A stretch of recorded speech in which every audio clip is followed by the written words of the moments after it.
Il arrive, dans le cadre de la vie d'un site, que ce site doit changer de nom de domaine,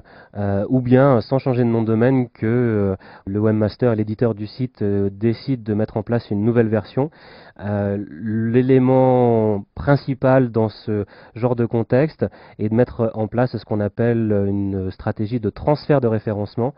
En effet, il faut savoir qu'à partir du moment où vous allez soit changer de nom de domaine, soit changer la structure de vos URL, l'ensemble des anciennes pages et des anciennes URL vont passer en erreur 404, c'est-à-dire que le code d'erreur qui va être envoyé va indiquer que la page n'existe plus à l'emplacement indiqué. Et à partir du moment où Google va détecter sur des URL qu'il a prises en compte par le passé qu'elles sont tombées en erreur 404, eh bien Google va tout simplement supprimer l'URL, supprimer l'historique de cette page-là et potentiellement va faire perdre l'ensemble du trafic ou des positions que Google pouvait avoir accumulées par rapport à cette URL. Ce qui veut dire que si on ne prend pas en compte avant le changement, la refonte d'un site ou le changement d'un nom de domaine, on ne prend pas en compte cette question du transfert de référencement, les conséquences peuvent être relativement dramatiques. Ça veut dire tout simplement du jour au lendemain perdre tout le bénéfice d'un travail de référencement qui, pour certains sites, a pu demander un investissement de plusieurs années pour obtenir des résultats, et notamment sur des environnements très concurrentiels. Pour cela, il existe une technique en réalité qui permet de capitaliser sur l'historique de son référencement et de quasiment rien perdre en termes de popularité et en termes de positionnement, et ça consiste à la mise en place de redirections. Sur la mise en place de ces redirections, il s'agit de donner au moteur de recherche l'information que cette URL qui est une ancienne page de mon site internet, correspond à une nouvelle page qui a été mise en ligne. Il y a plusieurs types de redirections et toutes ces redirections ne sont pas considérées de la même manière par rapport à Google, et on constate malheureusement régulièrement en cas de changement de site, donc d'une refonte ou de changement de nom de domaine, que ces questions de redirection et de transfert ne sont pas correctement mises en place par les webmasters. Autre point, c'est que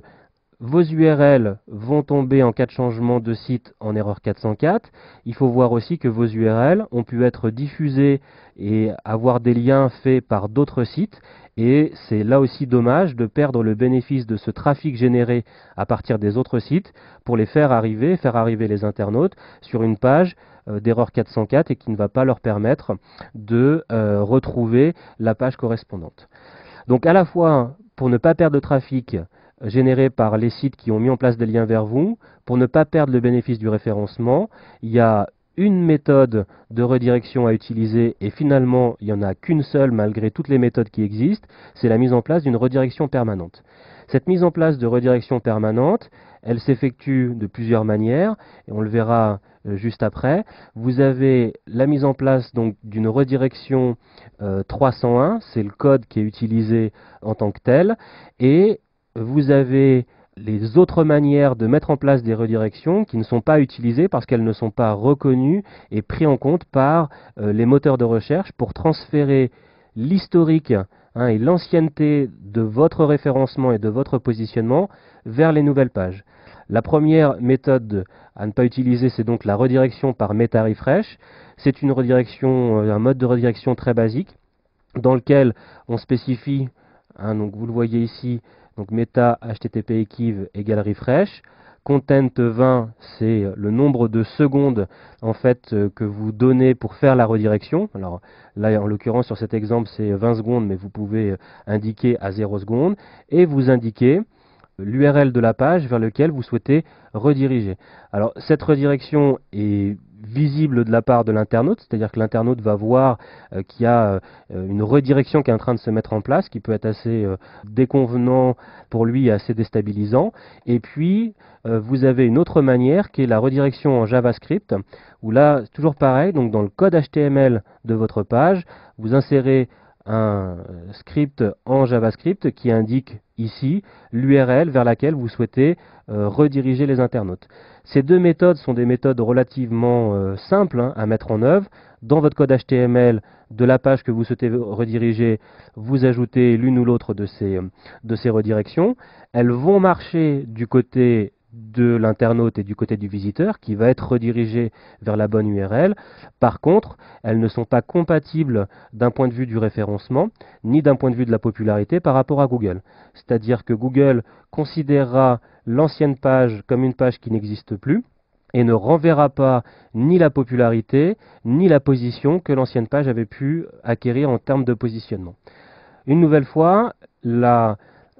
seule méthode compatible avec les moteurs de recherche pour ne pas perdre tout le bénéfice de son référencement, c'est la fameuse redirection 301, qui veut dire donc que c'est une redirection permanente et vous indiquez à Google que telle ancienne URL a bougé de manière permanente vers telle nouvelle URL. Et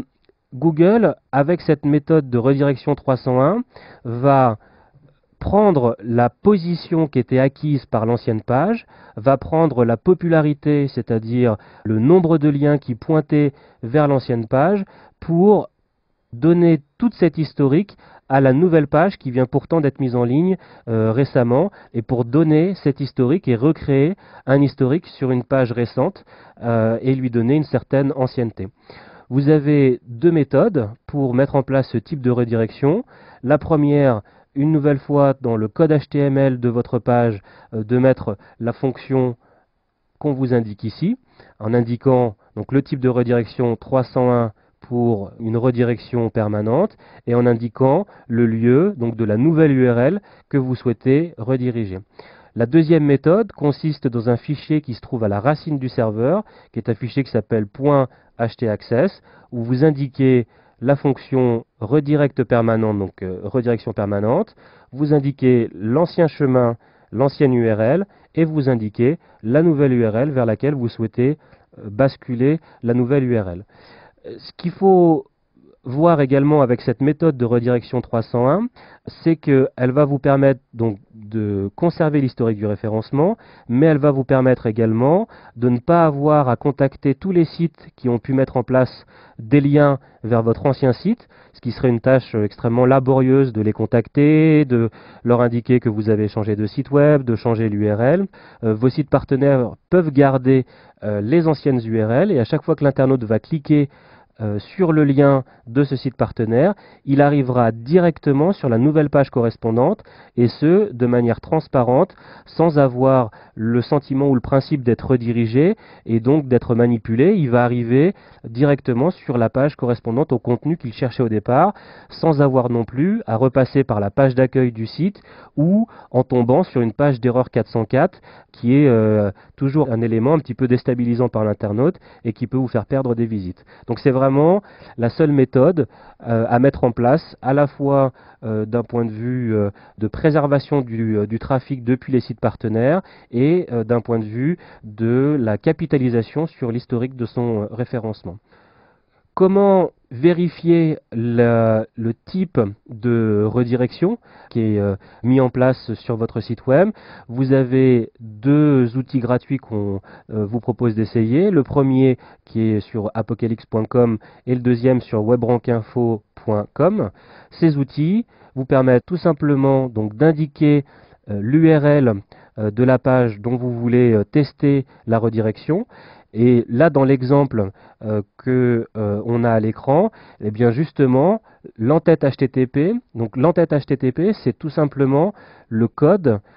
qui est renvoyé par une page. Il y a différents types de codes. Quand c'est le code 200, ça veut dire que la page est normale. Il y a un code d'entête HTTP que vous connaissez sans le savoir forcément, qui est le code 404. 404 indique que la page est non trouvée. Et vous avez après, en matière de redirection, deux types de codes, soit le code 301, qu'on a vu tout à l'heure, la redirection permanente, et entre guillemets la pire de toutes, qui est le code de 302. 302, comme c'est indiqué, est une redirection temporaire, ce qui fait que, pour le coup, Google ne va pas prendre en compte cette redirection,